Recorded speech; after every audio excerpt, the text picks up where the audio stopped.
ମହାପ୍ରଭୁ ଶ୍ରୀ ଜଗନ୍ନାଥଙ୍କୁ ନେଇ ଭକ୍ତିର ଆଧାରରେ କେବେ ପ୍ରତିଯୋଗିତା ହୋଇ ନପାରେ। କାରଣ ତାଙ୍କର ମହିମା ଅସୀମ, ତାଙ୍କର ଅନୁଗ୍ରହ ସାର୍ବଜନୀନ। ପୁରୀର ଶ୍ରୀମନ୍ଦିର ହେଉଛି ମୂଳଧାମ, ଯେଉଁଠି ଶ୍ରୀ ଜଗନ୍ନାଥ, ଶ୍ରୀ ବଳଭଦ୍ର ଓ ମାତା ସୁଭଦ୍ରା ଦାରୁବ୍ରହ୍ମ ରୂପରେ ବିରାଜିତ। ଏହା କେବଳ ମନ୍ଦିର ନୁହେଁ, ଏହା ହେଉଛି ପ୍ରତିଟି ଭକ୍ତଙ୍କ ପାଇଁ ଆତ୍ମିକ ପରିଚୟର ପ୍ରାଣକେନ୍ଦ୍ର। ବିଶ୍ୱର ଯେକୌଣସି ପ୍ରାନ୍ତରେ ମହାପ୍ରଭୁ ଶ୍ରୀ ଜଗନ୍ନାଥଙ୍କ ମନ୍ଦିର ନିର୍ମାଣ ହେଲେ ମଧ୍ୟ ତାହା କେବେ ଶ୍ରୀମନ୍ଦିର ହୋଇପାରେ ନା। କିନ୍ତୁ ଜଗନ୍ନାଥ ଭାବ ହେଉଛି ପ୍ରତ୍ୟେକ ଜଗନ୍ନାଥ ପ୍ରେମୀଙ୍କ ପାଇଁ ଆଧ୍ୟାତ୍ମିକତା ଓ ଏକତାର ପ୍ରତୀକ।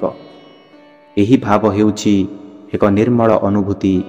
ଯେଉଁଠି ଜଗନ୍ନାଥ ଅଛନ୍ତି ସେଠି ପ୍ରତିଯୋଗିତା ନୁହେଁ, ସେଠି ଅଛି ସମରସତା, ଭକ୍ତି ଓ ଶାନ୍ତି। ଶ୍ରୀମନ୍ଦିର, ଶ୍ରୀଜଗନ୍ନାଥ ଓ ଶ୍ରୀକ୍ଷେତ୍ର, ଏହି ତିନିଟି ଶବ୍ଦ ମାନେ କେବଳ ଧାର୍ମିକ ପଦ ନୁହେଁ, ଏହା ବିଶ୍ୱର ପ୍ରତ୍ୟେକ ଜଗନ୍ନାଥ ପ୍ରେମୀଙ୍କ ଭକ୍ତିଭାବର କେନ୍ଦ୍ରବିନ୍ଦୁ। ଏଠି ଅଛି ଭକ୍ତି, ସଂସ୍କୃତି ଓ ଐତିହ୍ୟର ସମ୍ମିଳିତ ପରିଚୟ।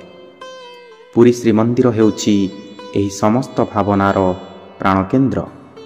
ଶ୍ରୀମହାପ୍ରସାଦ ଏକ ଖାଦ୍ୟ ନୁହେଁ, ଏହା ହେଉଛି ମହାପ୍ରଭୁଙ୍କର ପ୍ରେମ ଓ ଭକ୍ତଙ୍କର ବିଶ୍ୱାସ ମଧ୍ୟରେ ଏକ ଦିବ୍ୟ ସେତୁ।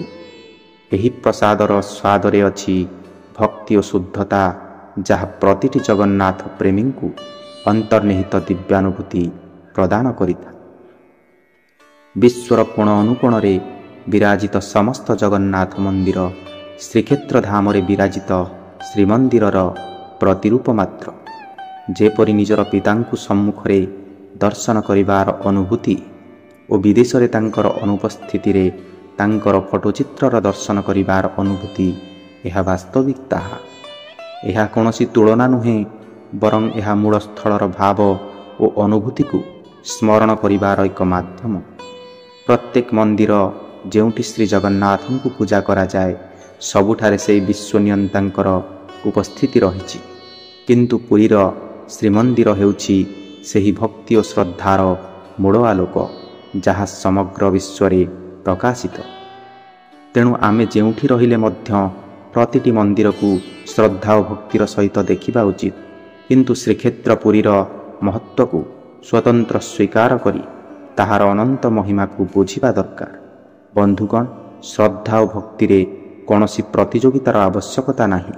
ତେଣୁ ଭକ୍ତିରେ ସମସ୍ତେ ଲେଖିବା ଜୟ ଶ୍ରୀ ଜଗନ୍ନାଥ।